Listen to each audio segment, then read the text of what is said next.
What is up, everybody? It is Drew, Traveler of the Burning Abyss, here with another video, and today I'm going to be going over the deck that I'm going to be starting this format off with, and that is Swordsoul. I think that this deck has a very high ceiling as far as what it can do. Obviously, a lot of the combos are fairly simple, but I think the amount of quality in your plays is what makes this deck excel further than a lot of other decks. So the better the pilot, the better the outcome, and I think that this deck does take a lot of skill to fully pilot correctly. So I'm going to be spending some time really just getting into this deck and just playing it as much as possible. I've played it a lot on Master Duel. I've played it a decent amount with friends and everything, so I have somewhat of a grasp on it.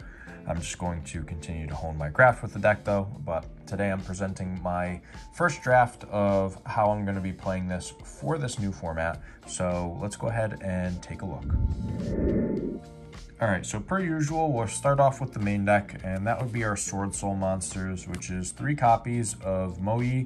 This is basically your main starter. I guess in a way you could call this your Stratos for the deck. It's a very fantastic card. It does a whole lot. In addition to obviously the summoning of a token, you also get to draw a card when it's used as synchro material. So that's pretty awesome. Basically nets you replacement for itself in hand, because you normal summon it and then after you use it for synchro, you get to draw a card. So yeah, Moe is definitely a 3 of, gotta do that. You also have to play 3 Long Yuan. This card is fantastic. Like I genuinely just really love this card. And the cool part is it says discard. So because it says discard, you don't have to worry about being under like Shifter or Rise Heart or anything. It's not going to make it so you can't summon it. If it said send from hand to grave, that'd be different, but it says discard. So Long Yuan can be summoned under the banishing cards that your opponent may have. So that's pretty cool. I play 2 copies of Taya. I think 2 of this is really good. I know for a while some people were playing 1.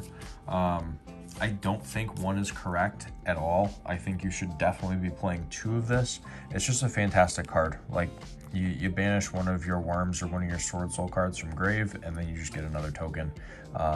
It's kind of cool. You could like go ahead and summon this, banish a blackout, summon a token off this, and then summon a token off blackout. So that can be something that comes up, and sometimes it's really helpful. So keep that in mind. Next, we have 3 copies of Incredible Ecclesia. Incredible Ecclesia is obviously a fantastic card going second. It can be good going first though if you don't really have your starting engine. Like let's say you have, you know, a 10E card in your hand and you have this, but you don't have a Moe, you don't have a Long Yuan.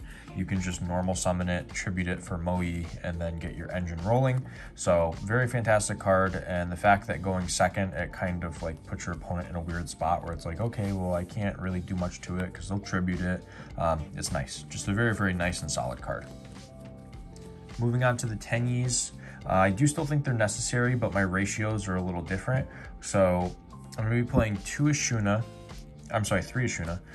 2 Vishuddha, 2 Adhara, and 1 Mapura. This can also be Shathana if you want it to be Shathana. I just didn't want to dig my Shathanas out, but you can play either one. Don't think that, you know, just because I'm playing this, you have to play this one. You can play Shathana. I might swap this out for Shathana. I haven't fully decided yet, but I think that this is pretty solid. Bystials aren't as relevant, so it's kind of less of a worry.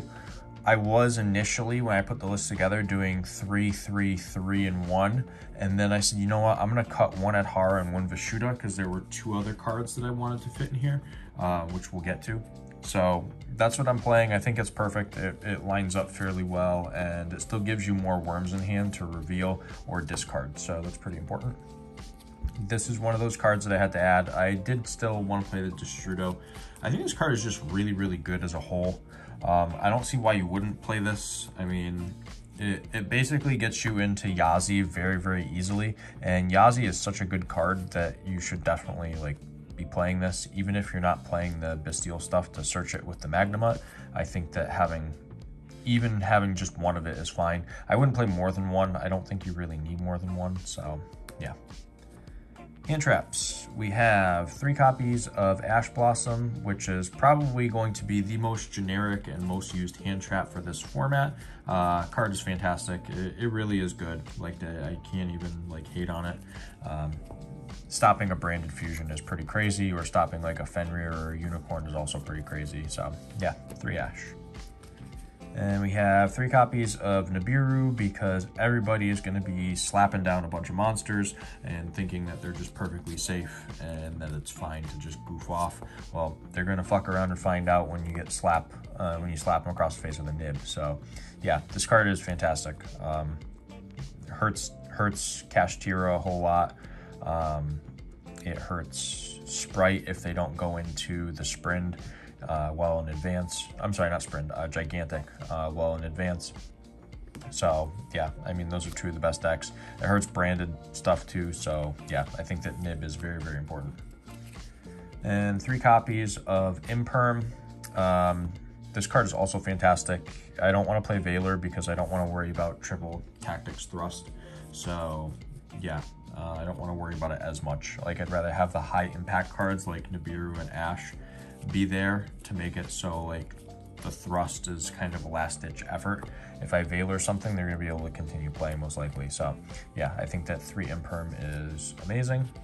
And then moving on to the spells, 3 copies of Swordsoul Emergence. This is your Rhoda for the deck. So yeah, you have to play 3 of this. Like, I don't see why anyone would opt to play less than 3 of a Searcher.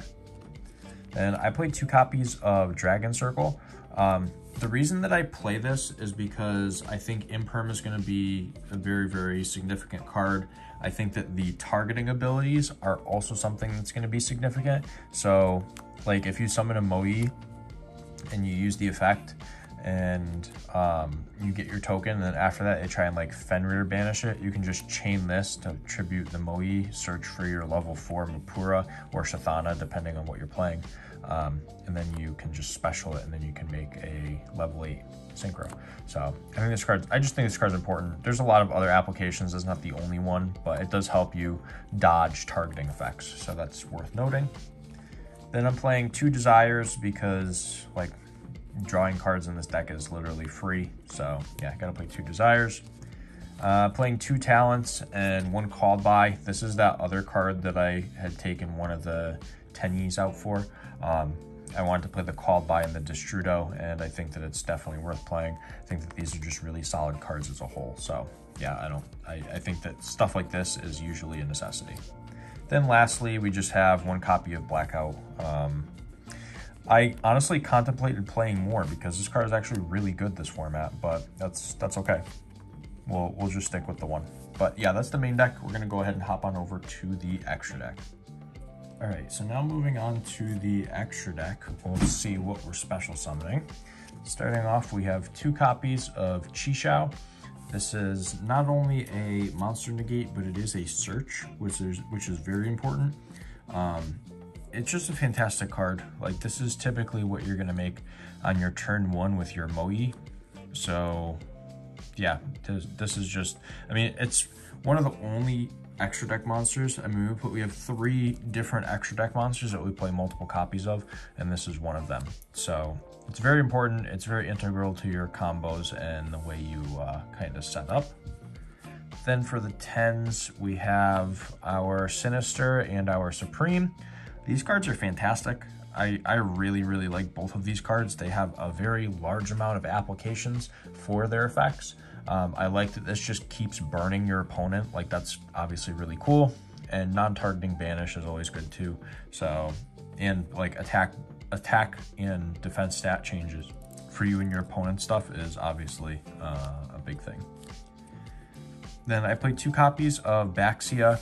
I think that Baxia is a fantastic card. Not only does it shuffle stuff, but it special stuff from your graveyard. That's very, very important because there's a certain card in here that you can really abuse with that. So yeah, 2 Baxia is fully worth it. Then my tech card is the Crimson Blader. Yeah, this just kind of shuts off a lot of the meta. So you just swing at something, and then next turn your opponent is not doing much. especially against like Kashtira or against something like branded. So yeah, Blader's really cool. Draco Berserker, obviously a fantastic card. This card is seeing like a buyout pretty much right now. It's only got 2 printings, this rarity and the mega pack, so kind of neat. This card's really, really good. Then we play our 1 Baron. I think this is about as standard as it gets. Just play the Baron, it's really good. 1 copy of Yazi, which we've talked about, is really abusable with Destrudo. Obviously, you know, you can summon it in other ways, but typically the Destrudo is the most commonly summoned way. So yeah, really good card. 1 copy of Chaofeng. This is the card that you can really abuse with Baxia. You basically just win your Drytron matchup. So yeah, I think some people are going to play Drytron. I don't know why, but some people will. So yeah, Chaofeng's really good. And then the links, I play 3 Monk and 1 Shaman. The Shaman does come up, don't get me wrong. It's just not like the best card in the extra deck, but when it comes up, it's usually for a good reason and it's a fantastic card. So yeah, that is the extra deck. Let's go ahead and take a look at the side deck to see what our games 2 and 3 look like. All right, so starting off, we can see already that we are side decking another hand trap, and that is 3 copies of Droll and Lockbird. Now, if you want to play other hand traps, you can. The other hand trap that I personally recommend would be Artifact Lancia. I think Lancia is really good this format. So yeah, this and Lancia are like your 2 hand traps to side. I think that not just for this deck, but for pretty much the whole meta. They're really good. And if you're not main decking Nibiru, obviously side it. But then some board breaker stuff. We have 3 Book of Eclipse and 3 Lightning Storm and 3 Evenly. I think that this is all pretty much mandatory. These are really good against Labyrinth, which is going to be quite a fun match for everyone. These are really good against Kashtira, so yeah, I don't know what else to say. I think that they've got, I mean, there's other applications too. They're good against the branded stuff, so yeah, this is probably a pretty good lineup for board breakers. I think having a bunch of board breakers is important. Then lastly, what we side in going first, just side in 3 anti-spell. I mean, you could have these be rivalries if you wanted to, but I think anti-spell is a really good choice. So I would highly recommend playing this in the side deck over rivalry if I had it my own personal way, which obviously for this video I do, but every single time I'm pretty much doing this instead. It's just very, very strong, and it just makes it so your opponent can't do much at all. So yeah, that is pretty much the entirety of the deck profile. I didn't want to have this be a super like ridiculously long video. I feel like Swordsoul is something that doesn't need like a 20-minute video for me to describe what's going on. I think that it's a little more self-explanatory than that, which is nice because then you don't have to sit around and hear me talk forever. But yeah, hopefully this was pretty cool to see. Like I said, I'm probably going to be playing this deck going forward for a little bit.